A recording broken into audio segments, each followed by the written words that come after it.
2004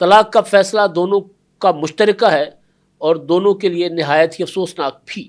وجہ کیا بنی وہ اس اسٹیٹمنٹ میں ہے۔ عمران خان کا کہنا ہے کہ ان کا گھر اور مستقبل پاکستان میں ہے، جبکہ جمائمہ خان نے پاکستان میں رہنے کی بڑی کوشش کی، لیکن میری سیاسی زندگی ان کی یہاں سکونت کو دشوار بنا دیا۔ میری سیاسی زندگی نے ان کے یہاں سکونت کو دشوار بنا دیا۔ اچھا، یہ جناب انہوں نے اسٹیٹمنٹ میں جو ہے وہ لکھا، اور پھر اس وقت عمران خان صاحب اور جمائمہ خان صاحب کے دو بیٹے جو ابھی بھی ماشاءاللہ کڑیل جوان ہو گئے، اب باپ کے لیے وہ انٹرویو وغیرہ بھی دیتے پھرتے ہیں، سلمان خان اور قاسم خان۔ طے ہوا تھا کہ جی بچے بھی ماں کے ساتھ رہیں گے اور چھٹیوں میں عمران خان صاحب کے پاس آئیں گے۔ تو وہ طلاق ہو گئی جی۔ 1995 میں شادی ہوئی تھی، تو تقریباً 9 سال کے بعد ہو گئی طلاق۔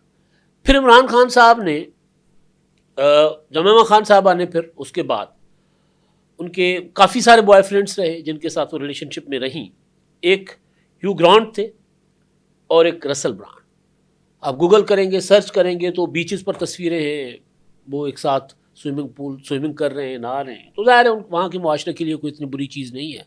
اور اب وہ شادی کر رہی ہیں اپنے ایک اور جو بوائے فرینڈ ہے ان کے ساتھ، اور انہوں نے کہا کہ 1 سال تک رہ کے دیکھ لیا، اب فیصلہ کر لیا ہے کہ ہمیں شادی کرنی چاہیے، تو شادی کر رہی ہیں جی کیمرون سے، اور چلیں ان کو شادی مبارک ہو۔ لیکن ایک کچھ اور سائڈ عمران خان صاحب کی، جمائمہ گولڈ سمتھ سے طلاق کے بعد عمران خان صاحب بھی کئی معاشقے چلاتے رہے، کئی لمبے چوڑے، لیکن بہرحال 2014 کے دھرنوں کے دوران ان کا پیچا لڑ گیا تھا ریحام خان صاحبہ کے ساتھ۔ پھر ریحام خان صاحبہ کے ساتھ انہوں نے خفیہ شادی کر لی، اور اس شادی کا اعلان جو ہے انہوں نے 8 جنوری 2015 کو کیا، حالانکہ ریحام خان کا کہنا ہے کہ ان کی شادی 3 اکتوبر 2014 کو ہوئی تھی۔ تو بہرحال وہ شادی بھی زیادہ عرصہ نہ چل سکی، اور پھر 30 اکتوبر 2015 کو ان میں بھی طلاق ہو گئی۔ پھر عمران خان صاحب نے کچھ عرصے کے بعد ایک اور شادی کی، بشریٰ بی بی سے جنوری میں شادی کی تھی، لیکن اس کا اعلان جو ہے وہ 18 فروری کو کیا گیا تھا۔ تو یعنی یا شادی جس وقت نکاح ہوا تھا اس سے پہلے جو ہے وہ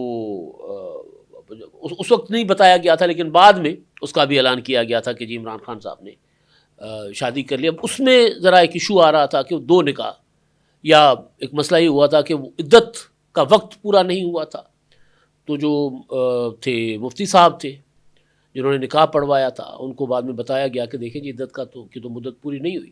تو بہرحال وہ عدت کا مقدمہ بھی چلا، جس میں عمران خان صاحب کو اور بشریٰ بی بی کو سزا بھی سنائی ایک عدالت نے، بعد میں بڑی عدالت نے وہ سزا کالعدم قرار دے دی۔ تو یہ سارا کچھ چلتا رہا۔ اب عمران خان صاحب بھی 2 شادیاں کر چکے اس طلاق کے بعد، اور جمائمہ خان صاحبہ کئی ریلیشنز میں رہنے کے بعد اب انہوں نے فیصلہ کیا ہے کہ وہ شادی کر لیں۔ ظاہر ہے بچے جوان ہو گئے ہیں، اب وہ ان کی والدہ کا بھی انتقال ہو گیا پچھلے دنوں، تو شادی کرنا ان کا رائٹ ہے، وہ شادی کریں۔ اب لوگ طرح طرح کے تبصرے کریں گے، ظاہر ہے کسی کی ذاتی زندگی میں گھس کر اس طرح کے تبصرے نہیں کرنے چاہیے۔ اگر عمران خان صاحب کو آزادی ہے شادی کرنے کی اور تعلقات بنانے کی، تو پھر اس معاشرے میں تو اور زیادہ آزادیاں ہیں۔ تو بہرحال اچھا جی، اب جو معاملہ ہے اچھا، اب اس کو ظاہر تحریک انصاف کے مخالفین جو ہے نا، میں دیکھ رہا ہوں سوشل میڈیا پر، وہ اس معاملے کو اچھال رہے ہیں۔ تو چلے ٹھیک ہے بھائی، پھر وہ جس طرح تحریک انصاف والے لوگوں کی ذاتی زندگی میں گھس کر اس کو اچھالتے رہتے ہیں، تو اس کا اسی طرح ہی ہوتا ہے۔ پھر وزیر اعظم شہباز شریف صاحب آج رائے گنج گئے، اور اپنے بڑے بھائی، اپنی پارٹی کے قائد میاں نواز شریف صاحب سے انہوں نے ملاقات کی۔ وزیر اعلیٰ پنجاب مریم نواز صاحبہ بھی ساتھ تھیں۔ امن و امان کی صورتحال، اپنا امریکہ ایران جنگ، اس میں پاکستان کا جو ثالثی کا کردار ہے وہ، اور خاص طور پر پاکستان کے اندرونی معاملات جو ہیں وہ، اس میں انہوں نے نواز شریف صاحب کے ساتھ مشاورت کی، ان کو بریف کیا، ان سے رہنمائی لی، اور وہ معاملہ خاص طور پر جو پیٹرولیم کی قیمتیں مسلسل بڑھ رہی ہیں عالمی منڈی میں بھی، اور ظاہر اس کے اثرات پاکستان میں بھی آ رہے ہیں، تو اس پر نواز شریف صاحب کے ساتھ انہوں نے جو رپورٹ کیا جا رہا ہے آفیشلی، وہ یہ ہے کہ انہوں نے میاں نواز شریف صاحب کو، شہباز شریف صاحب نے بریف کیا اور ان کو اعتماد میں لیا۔ ظاہر ہے یہ تو تقریباً ہولی سولی مسلم لیگ نون کی حکومت ہے، باقی چھوٹے چھوٹے اتحادی ہیں، تو فیصلے جو ہیں مسلم لیگ نون ہی کر رہی ہے، جو کہ ان کو کرنے بھی چاہیے۔ تو اس حوالے سے جو معاملات ہوتے ہیں تو نواز شریف صاحب کو وہ اعتماد میں لیتے ہیں. لیکن مجھے یاد ہے کہ جب پی ڈی ایم کی حکومت تھی اور ایک وقت میں کوئی بجلی اور پیٹرول کی قیمتیں بڑھانے کی ضرورت پڑ رہی تھی اور ایک اجلاس ہو رہا تھا، نواز شریف صاحب لندن میں تھے، آن لائن میٹنگ تھی، تو اس میں کیا ہوا کیا نہیں ہوا کچھ نہیں کہہ سکتے. لیکن جو مریم نواز صاحبہ نے ٹویٹ کیا تھا بعد میں کہ نواز شریف صاحب نے قیمتیں بڑھانے کی اجازت نہیں دی، انہوں نے کہا آپ نے بڑھانی ہے تو بڑھائیں، میں اس فیصلے میں شامل نہیں ہوں، اور وہ یہ کہہ کر اجلاس سے اٹھ کر چلے گئے تھے. پھر آپ کو یاد ہوگا کہ اسحاق ڈار صاحب بھی ادھر تھے، تو مفتاح اسماعیل صاحب یہاں تھے وزیر خزانہ، تو اس معاملے پر بھی اچھی خاصی جو ہے وہ لیدے ہوتی رہی کہ جی مفتاح اسماعیل جو ہے وہ ٹھیک کام نہیں کر رہے، اسحاق ڈار صاحب کو پاکستان ہونا چاہیے. پھر ایک وقت ایسا بھی آیا کہ اسحاق ڈار صاحب ادھر بیٹھے ہوئے تھے، مفتاح اسماعیل صاحب سے ریزائن لیا گیا، اور پھر کہ اسحاق ڈار صاحب بہتر معاشی پالیسیز بنائیں گے، تو پھر اسحاق ڈار صاحب کو وہاں لندن بیٹھے ہوئے وزیر خزانہ بنایا گیا تھا، اور اس کے بعد پھر پاکستان وہ واپس آئے تھے. تو یہ بھی معاملات چلتے رہے. لیکن اب کیونکہ مسلم لیگ نون کی اپنی ہولی سولی حکومت ہے، تو اب یہ جو بھی فیصلے ہیں ان کا بوجھ مسلم لیگ نون کو زیادہ اٹھانا پڑنا ہے، اتحادیوں کو کم. گزشتہ حکومت ذرا ڈفرینٹ تھی، اس میں پیپلز پارٹی وزارتوں میں بھی شامل تھی، اس میں دیگر اتحادی بھی اچھی خاصی وزارتیں شیئر کرتے تھے. اس حکومت میں چھوٹے چھوٹے اتحادی ہیں، ایک ایک دو دو وزارتوں والے، اور باقی ساری کابینہ سارے فیصلہ ساز جو ہیں مسلم لیگ نون سے ان کا تعلق ہے. وزیر خزانہ سے لے کر وزیر خزانہ، خیر ان کا تو تعلق مسلم لیگ نون کے قریبی خاندان سے ضرور ہے، لیکن کہا جاتا ہے کہ محمد اورنگزیب صاحب چوائس مسلم لیگ نون کی نہیں ہے، تو وہ وزیر خزانہ وزیر خارجہ مسلم لیگ نون کے، وزیر داخلہ ان کے نہیں ہیں. البتہ باقی پلاننگ کے وزیر جتنے بھی بڑے بڑی وزارتیں ہیں سوائے ایک دو کے، جس طرح کمیونیکیشن کی علیم خان کے پاس ہے، وہ اتحادی ہیں. تو وہ مسلم لیگ نون فیصلہ سازی میں مسلم لیگ نون انڈیپینڈنٹ ہے تقریباً. پیپلز پارٹی تنقید کرتی ہے، یہ نہیں ہو سکتا کہ پیپلز پارٹی کے ووٹ سے کھڑی ہوئی حکومت کے فیصلوں کا بوجھ پیپلز پارٹی پر نہ آئے اور پیپلز پارٹی کہے کہ جی نہیں ہم اس میں شامل نہیں ہیں. تو یہ نہیں ہو سکتا، لوگ نہیں اس کو تسلیم کریں گے. تو پیپلز پارٹی کو بہرحال اس حکومت کے اگر اچھے کاموں کا تو پیپلز پارٹی کو شاید کریڈٹ ملے نہ ملے، لیکن اگر یہ حکومت لوگوں پر بوجھ ڈالے گی، غیر مقبول فیصلے کرے گی، تو اس کا بوجھ پیپلز پارٹی کو شیئر کرنا پڑے گا، چاہے وہ چاہیں یا نہ چاہیں. ایسا ہونا ہوتا ہے.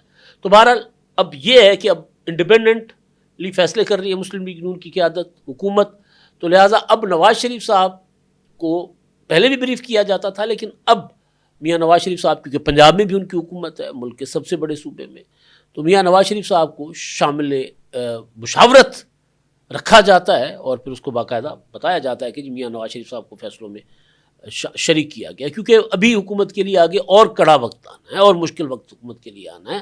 ابھی تک جنگ جو ہے اس کے بادل نہیں چھٹے، امریکہ دھمکیاں دے رہا ہے، ایران نے نئی تجاویز جو ہے وہ دی ہیں، اور ٹرمپ ان تجاویز کا بھی جائزہ لیں گے. ابنا ہرمز ابھی تک اس کی ناکہ بندی ہے، ایران نے بھی بند رکھا ہوا ہے. بعض اوقات یوں لگتا ہے کہ صدر ڈونلڈ ٹرمپ جس طرح اپنے جو مشیر ہیں ان کے جنگی، ان کے ساتھ، یا سیکورٹی کے جو مشیر ہیں ان کے ساتھ جس طرح وہ روزانہ کی بنیاد پر بریفنگز لے رہے ہوتے ہیں، حکمت عملی ان سے سمجھ رہے ہوتے ہیں، ان کو بتا رہے ہوتے ہیں، یا پھر جس طرح مڈل ایسٹ میں وہ اپنی فوجیں بڑھا رہے ہیں. ابھی خبر آئی ہے کہ جی انہوں نے جرمنی میں ان کی جو فوج تھے 5000 فوجی تھے، وہ انہوں نے بلا لیے ہیں واپس.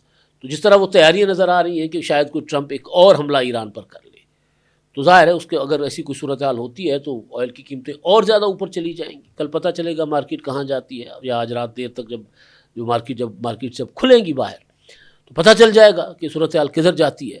لیکن مشکل وقت ابھی بھی پاکستان کے لیے موجود ہے. تو لہٰذا اچھی پالیسی ہے مسلم لیگ نون کی، میاں نواز شریف صاحب کے ساتھ مشاورت، پارٹی کے اندر مشاورت یا اتحادیوں کے ساتھ مشاورت کر کے فیصلے کرنا ایک بہت اچھا قدم ہے.